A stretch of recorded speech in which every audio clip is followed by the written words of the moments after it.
The tabloids got wind of the story. Naomi couldn't bear to share it with her daughter. Mom was unable to, in her own grief, was not able to tell me. So Ashley told me.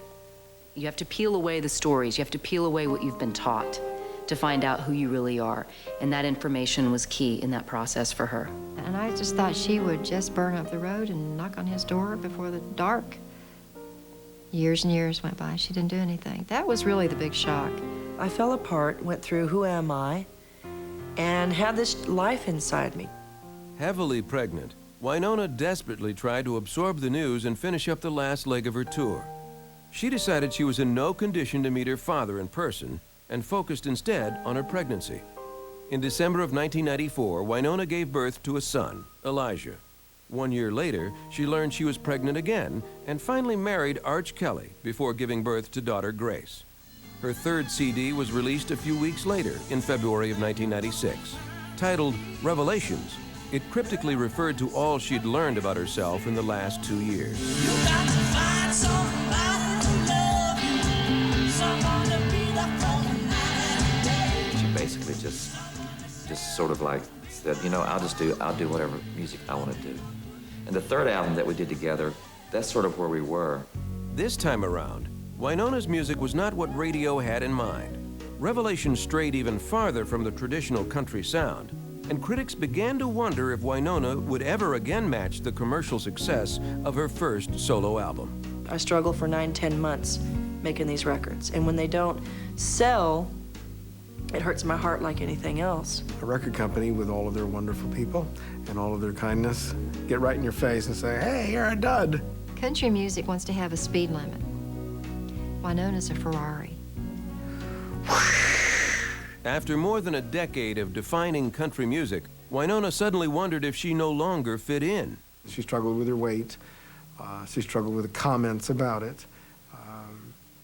Feeling like, well, what the heck am I? Chopped liver here? Am I an object? Am I a singer?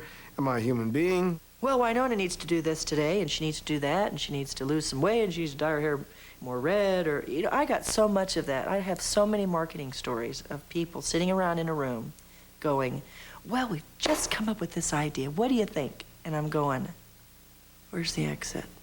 The artists that are super successful at that time are radiantly beautiful, and they're just storming through the music business, selling millions, the Shania Twains and the Faith Hills, and you can imagine what Y's going through now, because she still thinks she's 18. Coming up, a heartbroken Wynonna loses the chance to reunite with her father forever. There's a sadness, too, because I know he never felt like he deserved to meet me. He thought that he wasn't... He never asked anything of me. When CMT Inside Fame continues. A record-setting debut album propelled Wynonna to fame in the early 90s, and for a time, it looked like she'd made a successful transition to solo artist. But as the decade wore on, problems began to mount for the self-proclaimed rebel. She became an unwed mother, learned the true identity of her father, and entered into a troubled marriage with boat salesman Arch Kelly. Soon afterward, Wynonna decided it was time to go solo again and asked Arch to move out. I do a lot by myself, and I get very weary and very tired. I need someone to help me and lighten the load. And it wasn't that way. It actually added to the load. The divorce was another turning point for Wynonna. She became less concerned with country's reaction to her non-traditional sound. Wynonna had fought her way through a battleground of emotions and reached the other side, inspiring the title of her new album. When you go to hell and you come back, you're better for it. I may be scared and I may be feeling that vulnerability, but it's okay to share it. As Wynonna recovered from personal trauma, her mother recovered from a physical one. By 1999, no trace of Naomi's hepatitis remained. The Judds reunited for a brief tour, ending with a New Year's Eve concert. It was a reunion Wynonna would come to regret. For a year, we did this tour, and it almost killed me. It's like having your wedding and your reception every day of your life. Love can build a bridge. It was almost an admission of defeat on her part.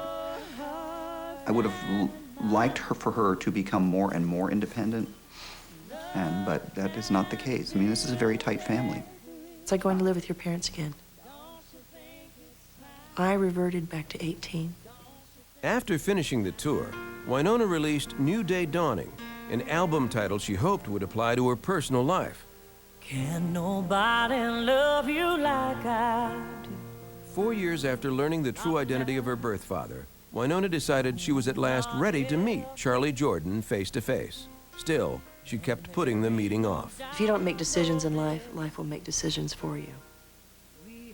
And I'll regret it, till the day I die, that I didn't put aside whatever it was I was doing, which wasn't as important. In August of 2000, Charlie Jordan died of heart failure. A simple, reclusive man, he'd always known Wynonna was his daughter, but he'd never contacted her because he believed it would be too intrusive. And I look at him and I think, I never met you, but your blood is in my veins. There's this sweet, simple man who never called me and said, can I get something from you? It was so important to me, and it was so wonderful to know that someone loved me but stepped back and said, be yourself, and I love you. And when they found his, where they found his drawer, he had a whole drawer full of clippings. And that was all I needed. It was like, he's proud of me, he loves me, and I'm okay. Charlie's death marked another heartache for Wynonna, but this time she was helped through it by a surprising new companion. Weeks after her father passed on, Wynonna announced her engagement to D.R. Roach, her bodyguard of 10 years. After a long friendship, Wynonna said she'd fallen in love with Roach practically overnight. He'd helped her through nearly every high and low of her adult life. He has been there the whole time. How ironic. Has been protecting those kids since they were born. Was there when I sang my last show with my mother. Was there when I walked out on stage by myself. It was a match that surprised the Judd family. Hi, Roach. And finally, I was like, what's it with Roach? She goes, we're in love. I just was like, oh, gross. But he's just the most perfect partner for her. They're hilarious together. It's so fun to see her, that in love with someone. Oh, he's my Roachy.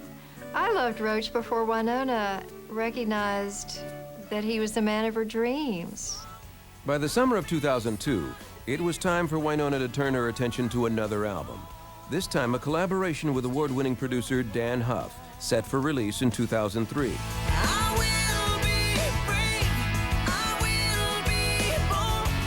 Once again, she'd face a battle between artist and radio, and this time, the flame-haired maverick was prepared to win. You have the record company saying, we gotta have a hit, Dan. And you have an artist looking at you and say, hey, look, I want to make my music. She's just not going to sing fluff. She just won't do it. And I wish she would sing some fluff once in a while, because that's what radio wants to play. I will always be myself, and I will fail on my terms rather than succeed on other people's. And I've failed so many times. But I've been true to myself. She's a musician whose albums withstand the test of time. A woman who has emerged from her family's shadow to claim her own place in the spotlight. I'm singing better than ever because I don't have to prove myself as much anymore. I've given myself a break, in other words. And I think inside of her, she's had some reflecting time, and she's really begun to see things from a different perspective again. Wynonna is conquering her past, and she's ready to face her future.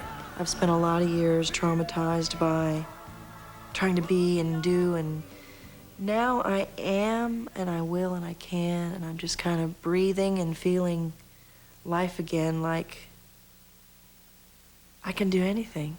Ladies and gentlemen, my buddy, the incomparable Wynonna!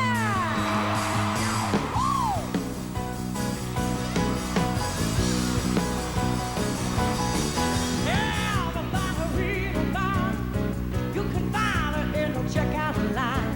Say, I got husbands are leaving, boyfriends are calling, and problems they ain't even mine. All that trash don't bother me none. It's all just a part of the game. I'm just a good heart. street girl, and you all know my name. I like to ride, I need my space, and I love being at home. But if you wanna get right into my heart, take a look at the wild unknown. Wild unknown, baby. Don't wanna cross my little mama.